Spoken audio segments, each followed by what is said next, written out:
And a good evening and welcome in to the MedStar Health Cardiometabolic Webcast. We are streaming to you live right now on Facebook and YouTube from MedStar Good Samaritan Hospital and MedStar Union Memorial Hospital right here in Baltimore. I'm your host, Jamie Costello from WMAR ABC 2 News. You know, we talk about medical advances. How about technology advances? In a moment, you're going to be able to look at these experts who are going to be right here on your Facebook and your YouTube screen, and you can ask them questions from the privacy of your own home. And they're here to share their insights and answer your questions. So get ready to post them all right here on the MedStar Health Facebook page, or you can go to the MedStar Health YouTube channel. So tonight's focus is cardiometabolic diseases. We're talking about 47 million of us live with this cardiometabolic disorders. It requires specialized care for heart disease or type 2 diabetes. And even though it tops the list of deadliest health conditions, cardiometabolic disease is often preventable. We're going to learn about that tonight. So listen, if you or a loved one is trying to manage cardiovascular disease or even your diabetes, stay with us. Get your family, your friends in on this webcast discussion right now by sharing the Facebook page on YouTube channel to your very own family here. Post your comments and questions, and we'll get your answers tonight. We'll get answers to your questions. We want to hear from you. All right, let's meet the great people that we have on for you tonight. Dr. Malek Cheikh, he's an endocrinologist and the co-director of Cardiometabolic Clinic located at MedStar Good Samaritan Hospital. We say good evening to Doctor. Hey, Doctor, tell us about the clinic. Thank you, Jamie. Thank you for having me today. So, like you said, we have around 47 million people in this country with cardiometabolic disease. The communities that we serve here around Good Samaritan Hospital has unfortunately very high prevalence of diabetes and heart disease. Our goal from starting this clinic to take care of this population, and in order to do so, MedStar has joined a national consortium of healthcare systems that has developed evidence-based programs that's shown to reduce the mortality and the complications from these diseases. The clinic is located here at Good Samaritan Hospital, here behind me, and in a state-of-the-art, beautiful facility.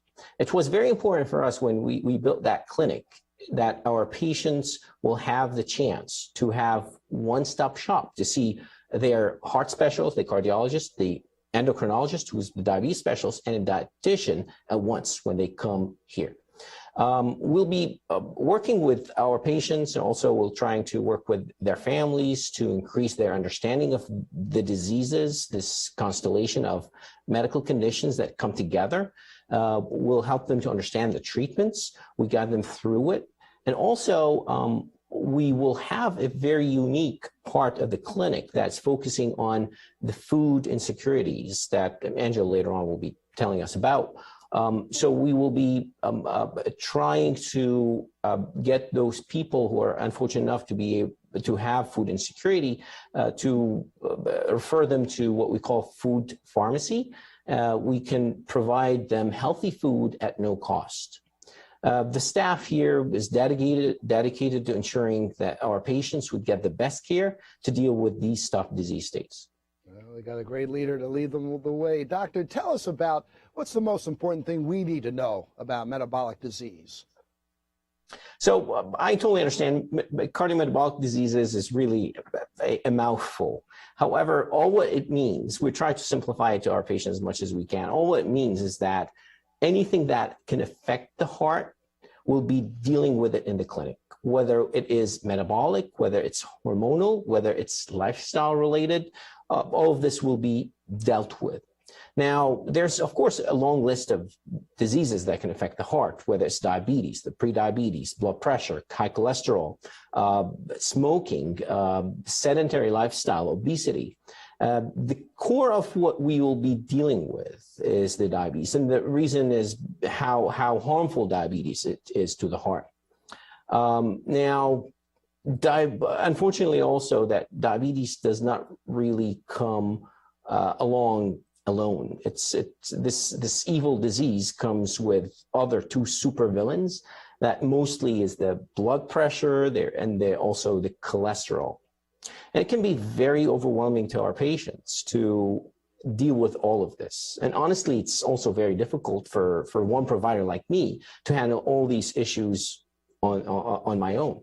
So that's why we kind of trying to gang up in this clinic of ours to try to reach out to my superhero friends that you're going to hear from later, the heart specialist, the dietitian, the pharmacist, and to be able to provide the patient the best treatment and to join the fight against this horrible disease state. And we're trying to get the patient a one-stop shop instead of them getting fractionated care in many different places. All these experts will be caring for these patients in this one place.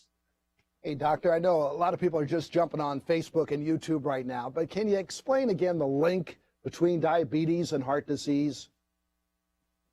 Absolutely. So we all know how nasty of a disease diabetes is. It's very notorious of causing trouble for the eyes, for the kidneys, for the nerves. However, its biggest burden that we deal with is its effects on the heart, where like almost 2/3 of patients who are living with diabetes may suffer from a cardiac event throughout their life. And we have been so lucky in the last decade or so where we have plenty of medications that we are implementing in the care of people who have diabetes to protect their hearts from the negative effects that diabetes has. And it is very essential to start implementing these strategies and therapies as soon as the heart has any problems. So we found that not only implementing these diseases is important, but also it was very important to concentrate on lifestyle. So that's why we implemented a part of the clinic to help the patients throughout their diet and to plan a healthy lifestyle with exercise planning as well. All right, now you did say we are going to meet a lot of superheroes here tonight, and here's another one right here. Dr. Kerunne Ketlogetswe, who is the co-director of the clinic with Dr. Cheikh. Thank you for being with us here, doctor. And how does this team work? How does this in the clinic, how does the team here work to co-manage those conditions, doctor? Great question. Good evening to everyone joining us on Facebook Live. My name is Kerunne Ketlogetswe, and I'm a non-invasive cardiologist. And I'm a preventive cardiologist, so I get the privilege of doing my very best to try and prevent heart disease before it actually becomes a reality. So in this clinic, because we're focusing on diabetic patients who we know are at the highest risk for developing cardiovascular disease in the future, we've recognized that we were often practicing a very fragmented model. So you would see your PCP, who would then send you to your cardiologist, who would then send you to the endocrinologist, who would then send you to the nutritionist. And that can be very burdensome for patients. And so we're really striving to have a coordinated care model, where at your very first visit, you get to have an appointment with your endocrinologist and cardiologist in the same space, making a formulated plan that's unique and specific for you, and also leveraging the resources in our clinic, which include access to a nutritionist, access to a food pharmacy if you have difficulty obtaining a healthy diet, teaching you about a healthy diet, as well as our pharmacist to help with medical management. And we work with a stellar team of physician assistants who also help in managing our patients. So from the very beginning, you get a coordinated and individualized plan for you and have the option to follow up frequently with us. All right, doctor, we have a question from Stephanie. We're going to get to you in just a second, Stephanie, but somebody also wants to know, walk us through the patient experience. Let's say a person comes in for an appointment here. What can they expect? Take us through the door and through the hallways. Sure. So when you first come into the clinic, and we have a wonderful, new, bright space, the first thing you're going to have is a detailed appointment where we get a history and physical, figure out who you are, what it is and where you are in your disease process, what things that we need to use, medications, lifestyle in order to try and help achieve goal.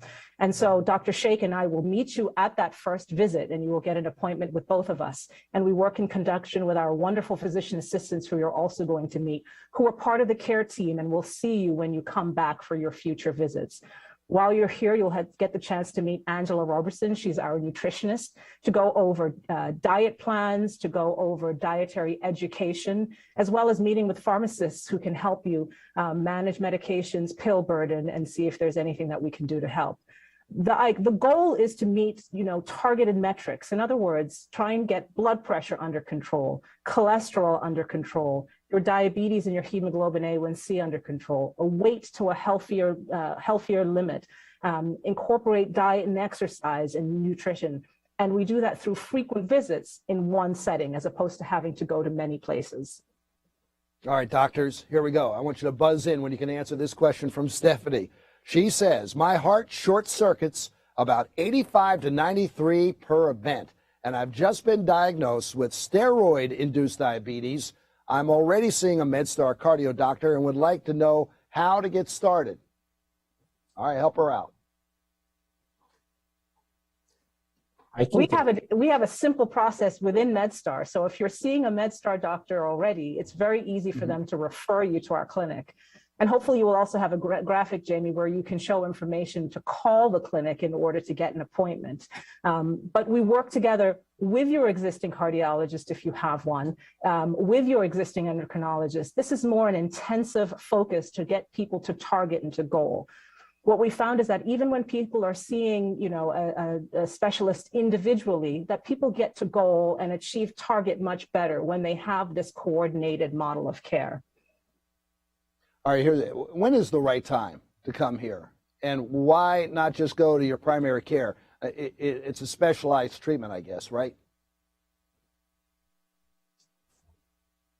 I'll take this one. I'm Okay. a preventive cardiologist, so I think it's never too early. In other words, if you've been diagnosed with diabetes, or if you carry multiple risk factors for heart disease, elevated blood pressure, elevated cholesterol or triglyceride levels, obesity or overweight, prediabetes, uncontrolled diabetes, we want to get all of those things to target. And while your primary care physician is an excellent starting point, we found that the coordinated care model, which really does provide specialized, intensive focus, often gets people to target and achieving target much faster than if you're just seeing your primary care doctor alone. All right, Dr. Cheikh, here's one for you. I'm type 2 and cannot get my blood sugar under control. I'm on metformin. And this is coming in from Kathleen. Can you help her out, doctor? Absolutely. Definitely,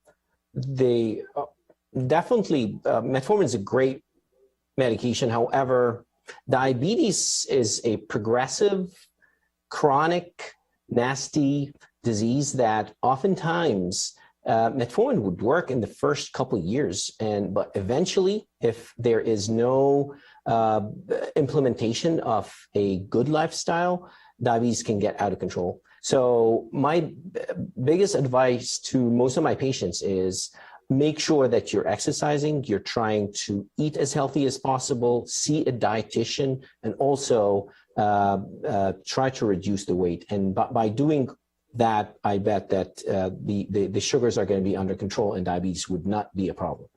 All right, doctor, thank you. Let's go back to Dr. K. Here's one for you. Right down the hall from you is the Heart Failure Clinic. Can you rename that anything else? Heart Failure Clinic. Oh, tell me about what happens there at the Heart Failure Clinic. So across the hall, we have our CHF, or Congestive Heart Failure Clinic. And for our patients who have congestive heart failure, our main goal is to keep people out of the hospital and to make sure that they're on excellent guideline-directed medical therapy. That often necessitates you having frequent visits to come and see your heart failure specialist. So in our clinic, our advanced heart failure doctors work in conjunction with our physician assistants. They work with our pharmacists to manage heart failure. Sometimes a patient can have volume overload or be carrying too much fluid. And rather than having them be admitted to the hospital, coming to the CHF clinic where we can give them some IV diuretics or provide them with frequent visits and frequent titrations and tuning of their medications can actually keep people out of the hospital and control their symptoms. All right, doctor. Thank you very much. Thank you for being a genius, will you?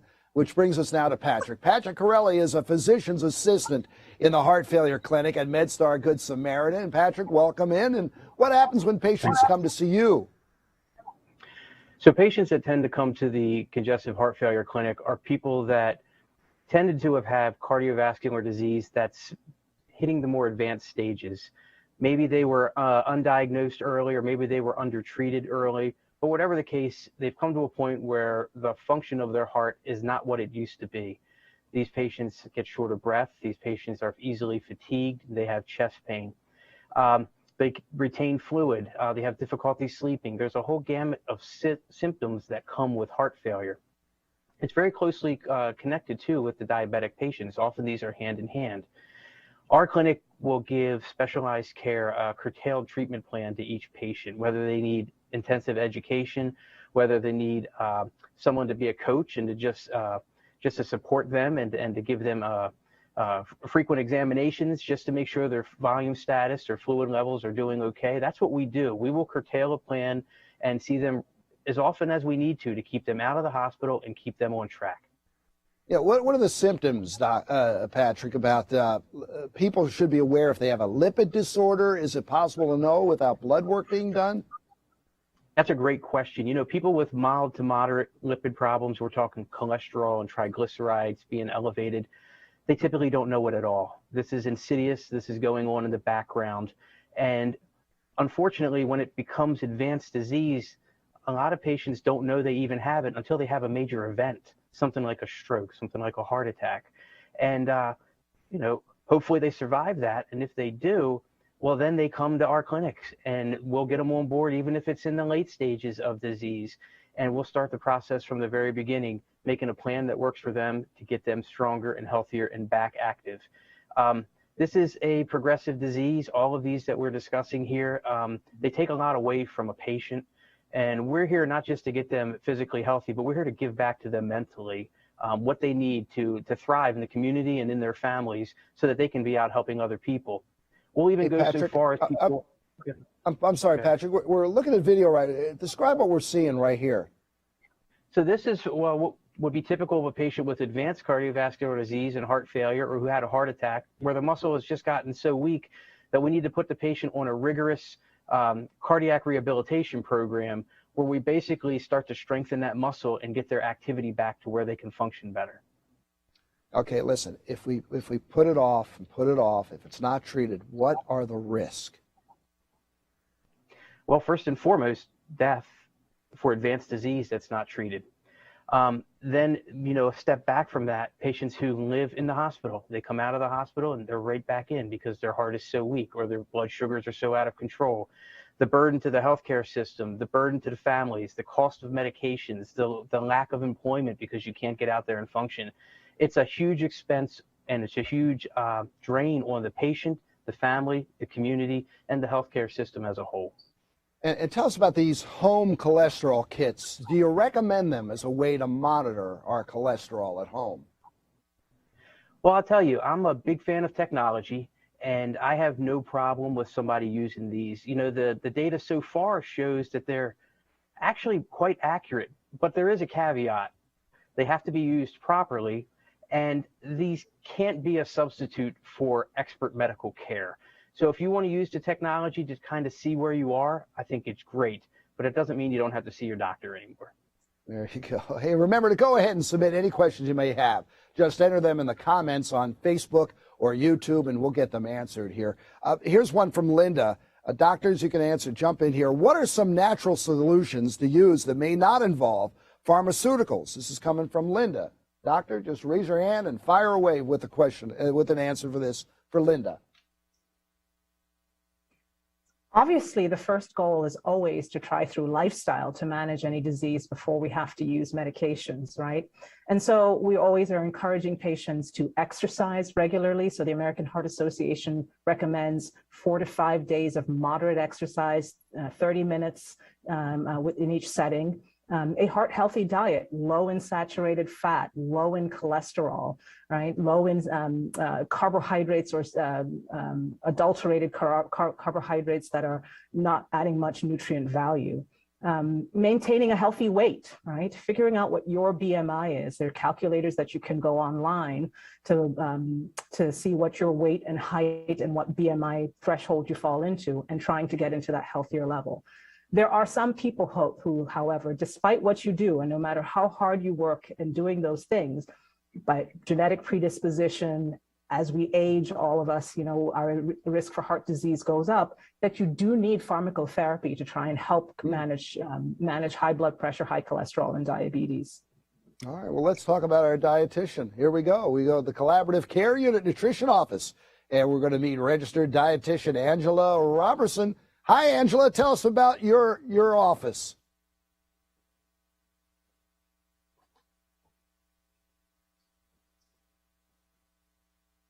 Yep, so I do that. Good evening to you, Jamie, and good evening to the Facebook watchers. So my role here in the Cardiometabolic Clinic is to help patients fine-tune their diet so that we are essentially using food as medicine. And kind of what you're watching here is an example of part of the food pantry that is a part of FoodRx, and we use whole foods. And we use something called medical nutrition therapy to help treat the patient. So whether it's diabetes or heart disease, overweight or obesity, we really try to incorporate whole foods as part of the total plan of care for optimal health.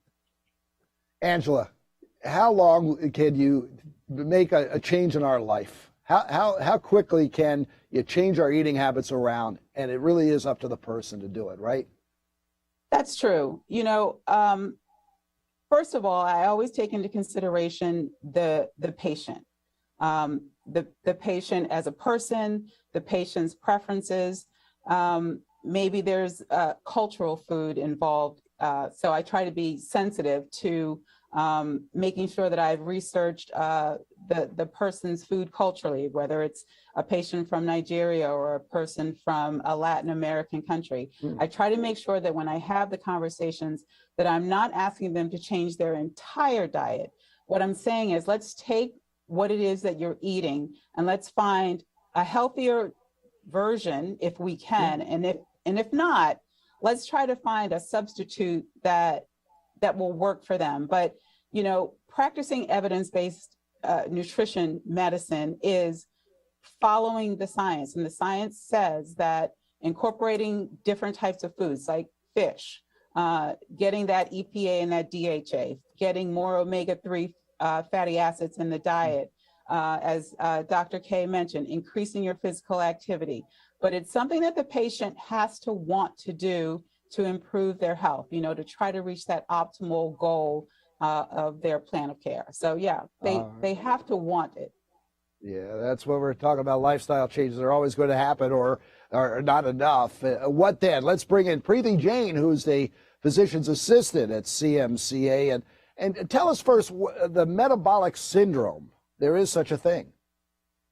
Yeah, so metabolic syndrome is something that we see fairly frequently in our community. It's a group of conditions that when combined, it's increasing a person's risk for developing certain health problems like a heart attack, diabetes, or stroke. And it does that by building up certain blockages in those arteries, in those arterial walls. So if you have 3 or more of these conditions, then you are diagnosed with having metabolic syndrome. So these diagnoses are high blood pressure, consistently having a pressure greater than 130/80, having high cholesterol, specifically a high triglyceride level, which is one of your bad cholesterols, and a low HDL level, which is one of your good cholesterols. Having high sugar levels, so you might not have diabetes, but if you're waking up every morning and your sugars are consistently greater than 100, fasting, meaning nothing eating for the last 8 hours, and then having like abdominal obesity or having a large waistline. So in men, 40 inches, in women, 35 inches. And like I said, we see it pretty frequently in the community. That's what the Cardiometabolic Clinic is trying to target as kind of a primary prevention before we get to that point of developing heart attacks, strokes.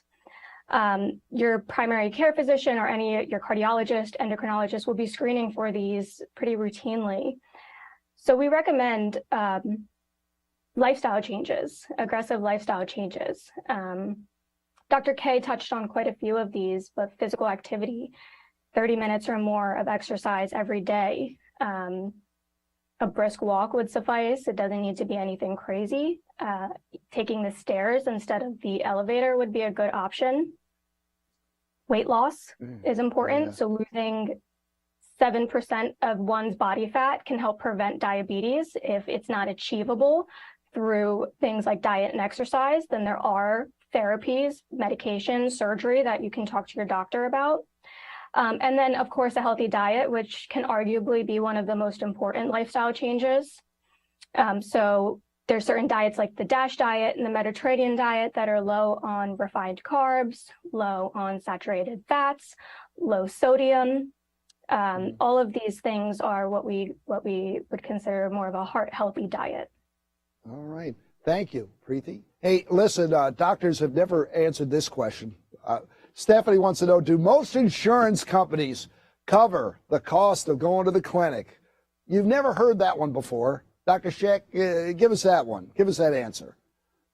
So we're so lucky in Cardiometabolic Clinic that we accept most of the insurances that are around us. Again, as I mentioned before, the mission of building the clinic was to serve the community that we are a part of.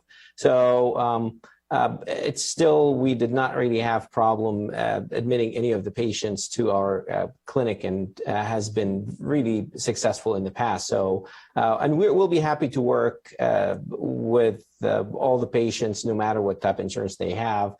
We have a social worker, a community health advocate that would be happy to look into each case and details and figure out if there is any supplemental insurance that the patient can apply for to be able to join us in the clinic.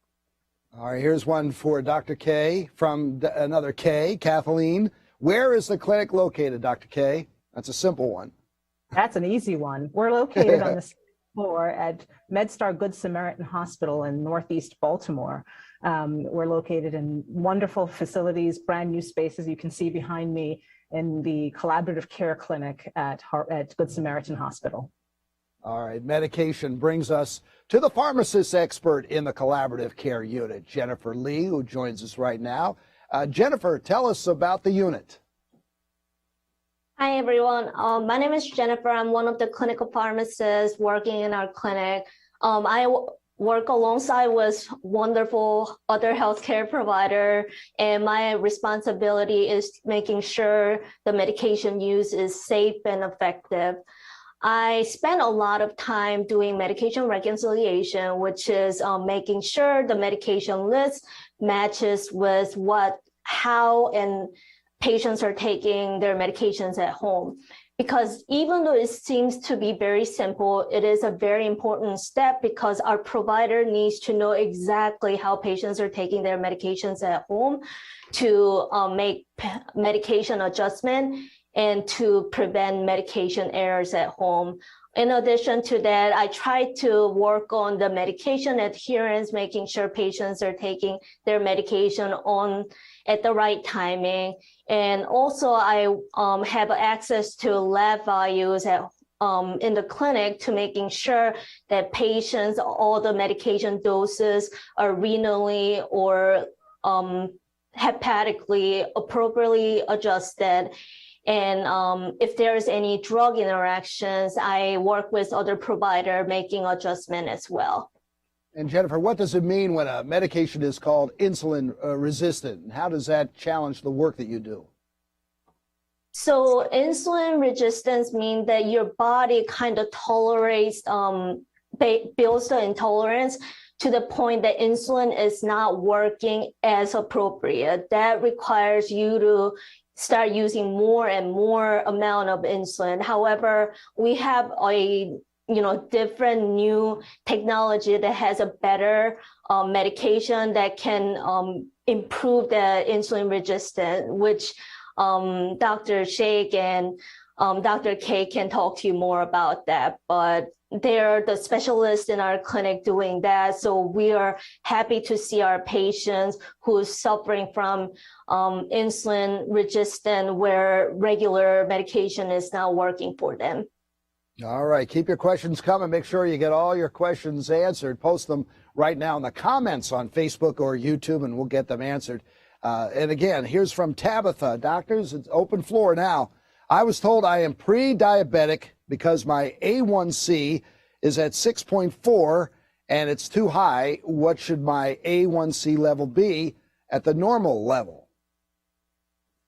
So I can take this one. So what we worry about in prediabetes is twofold. Number one, what complications that people can have from having prediabetes, which is like diabetes light, if you want to think about it. So there will be a little bit of effect on the kidneys, the eyes, the nerves. But what really important about anybody who has prediabetes is that it raises the risk of developing diabetes in the next 5 years of their life. So it's very important to look at it as a red flag that there is still time to reverse that chronic nasty disease that we just talked about. So lifestyle modification, adjusting the diet, making sure that the person exercises, and losing weight has been shown that it's very effective to reversing the course from pre-diabetes to diabetes,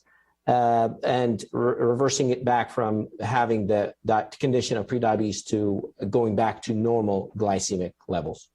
All right. Well, if you just joined us here in this heart party, don't worry. This webcast was recorded, and you can find it here on Facebook and the MedStar Health YouTube channel. Thank you so much for joining us here. Thanks to all the panelists that were here tonight. They are the superheroes of MedStar. Thank you, viewers, and good night.